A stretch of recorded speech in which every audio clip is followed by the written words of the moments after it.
qualsevol país ha de començar a escombrar els problemes de casa intentant que no n'arribin de fora. No, però què vol dir això, exactament? El que vol dir que si tens problemes a casa teva, et soluciones i t'arregles els problemes de casa. Però depèn de quins problemes, no? Perquè depèn de quins altres problemes el que fem és anar a buscar gent que ens els vinguin a resoldre. No. Només cal anar a veure qui treballa als escorxadors. Bueno, qui treballa als escorxadors és perquè s'ha fomentat una indústria càrnica que ha basat la mà d'obra barata d'importació i l'exportació de talent.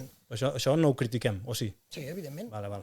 Vull dir, és evident que si nosaltres estem fent un fart d'importar mà d'obra barata que posa en entredit i en contradicció i en competència constant contra els nostres joves... A qui enriqueix aquesta mà d'obra barata? A qui enriqueix? Qui hi va bé? No, jo no estic ara parlant de qui enriqueix, jo sí que estic parlant d'un ho model estic fent. migratori que importa mà d'obra barata i exporta talent. Jo estic dient que el problema no és la immigració, sinó és la diferència entre les oportunitats que puguin tenir les persones que viuen i són d'aquí. És que el capital no té pàtria.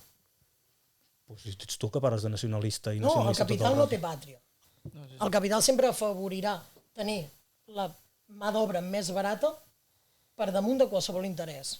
Per tant, aquí l'Estat nacionalista català ha d'afavorir que les persones d'aquí tinguin uns sous dignes, tinguin unes condicions dignes de treball i que no hagin d'entrar en competència directa contra persones que estan disposades a treballar per uns sous molt més baixos.